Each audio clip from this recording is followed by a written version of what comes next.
Region 4, which covers the Southeast. Alyssa? Good morning. Thanks, Brian, for that introduction.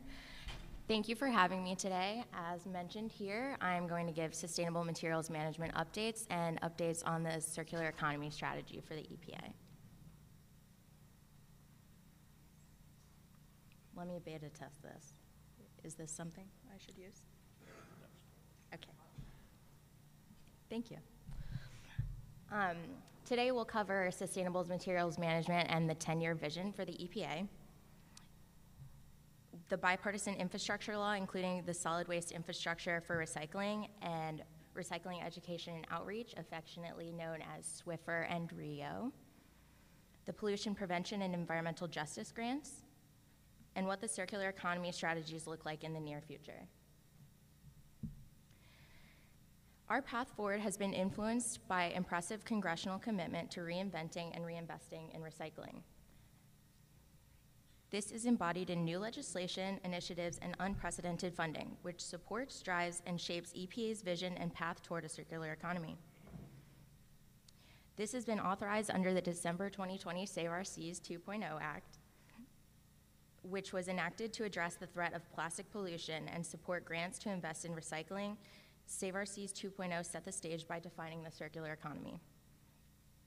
Then in November 2021, Congress passed the Infrastructure Investment and Jobs Act, also known as the Bipartisan Infrastructure Law, to provide historic funding to develop and implement the vision reflected in EPA's Circular Economy Strategy Series.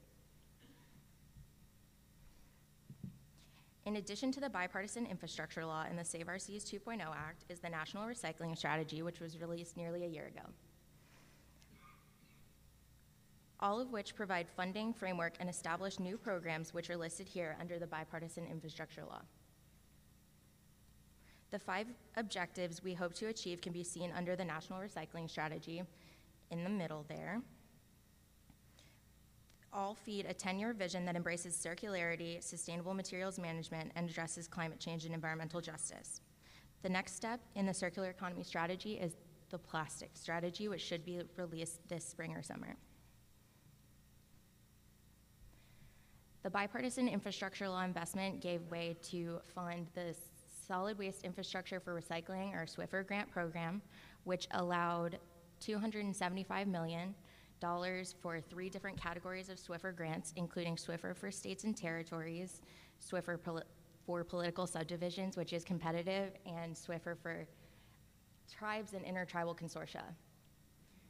All of these improve local post-consumer materials management and local waste management systems. And the Recycling Education and Outreach Grants, also known as RIO, provides $75 million for education and outreach grants focused on improving education and outreach about waste reduction and recycling. That's also competitive. Here's some updates. I don't have as many updates as I would have liked, but this is what I have. All possible applicants for the SWIFR States and Territories grants, all 50 states, Washington, D.C., and 5 territories, did apply. They indicated their intent to participate, and the initial range was $300,000 to $500,000, but with everyone applying, or everyone indicating they wanted to apply, that initial range will probably start off at the lower end of the scale. The SWIFR for political subdivisions has an initial range of $500,000 to $4 million. There's anticipated at least 1 grant awarded per region, and word on the street is that there was over 400 grants applied, so we'll see. The Recycling Education and Outreach Grant also has anticipated 1 grant awarded per region, and the range is $250,000 to $2 million. The anticipated timeline for SWIFR for states and territories is listed here on the left. Regional offices and headquarters are currently working to determine the additional funding amount for each state and territory based on programmatic factors. SWIFR for political subdivisions and RIO schedule is listed here on the right. Since it's competitive, they're running on the same schedule, and hopefully we'll anticipate that awards will be announced in April and awarded in October. To change gears, I'll talk about another effort that was started as the result of the bill investment, the Model Recycling Toolkit. It was required by the Bipartisan Infrastructure Law, and it was created to help communities in developing and enhancing recycling, reuse, and composting programs. It's a web-based tool, the link is here, which will be given to everyone, and it has a standardized set of terms, best practices for communities, widely accepted information, community self-assessment guide, training modules for states and nonprofits, adaptable educational materials for local, state, and tribal governments to use, and a measurement guide for those that are successful grant applicants. I'll shift gears a little and talk about other bill-related funding. Also through the Sustainability Office in Region 4 runs the Pollution Prevention Program, and that's about stopping pollution before it starts. There are 2 RFAs currently in development that should be released this month or next month. The focus is to promote source reduction efforts among businesses that are working with and/or in underserved or overburdened communities. One grant opportunity is the P2EJ product-based program, which will work with businesses to increase supply and demand and use of safer and/or more sustainable products. The next grant program is the P2EJ grant for technical assistance for businesses and facilities who work with environmental concerns in the environmental justice communities. Eligible applicants for both grants include states, state-affiliated entities, tribes, tribal-affiliated entities, intertribal consortia, and U.S. territories.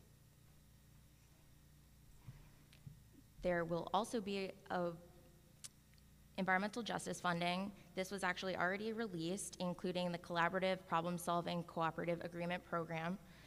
Applications must be submitted on or before April 10th, and projects should plan to begin on October 1st. There's $30 million of up to $500,000 each for nonprofits and up to $150,000 each for nonprofits with less than 5 employees.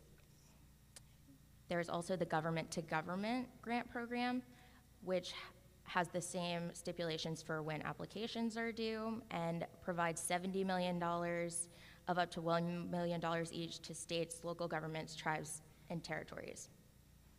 And there is a contact for further information there. I should have mentioned that on the last slide as well. There's another contact on that page. Something new to Region 4 is the Environmental Finance Centers. These are multimedia environmental finance centers which won a 5-year cooperative agreement to do regional work assisting communities with identifying and accessing funds. The Southeast Sustainability Directors Network aims to accelerate, scale, and implement sustainability best practices by helping communities build capacity to effectively access and manage multimedia environmental and federal funding opportunities. The University of North Carolina, Chapel Hill aims to expand outreach and engagement to better reach disadvantaged communities and provide technical engineering-based assistance that precedes environmental finance questions to better serve disadvantaged communities. Both cater to local governments, utilities, and communities throughout Region 4. The National Recycling Strategy has been completed, and the plan is to develop the other parts of our series over the next few years based on the feedback we received from stakeholders. Parts 2 and 3 are in development now, the plastics and food waste strategies. For the plastic strategy, this is the second in the Circular Economy series, and it will likely have the 3 objectives that you can see here. And the food waste national strategy to prevent the wasting of food and expand organics recycling is the Organics and Food Waste Strategy, which is more like an action plan. It's the 3rd in the Circular Economy Strategy series and will likely have 5 objectives that you can see here. The purpose of this action plan is to identify objectives and actions taken by stakeholders in the food supply chain that need to be taken in order to reach the 2030 goal for retail, food, service, and household food waste reduction by 50%, and to recycle the remaining. You'll get this slide, just some tertiary information for finding contacts, et cetera, on what we've talked about today. And my contact information is here. but we'll be saving questions until the end.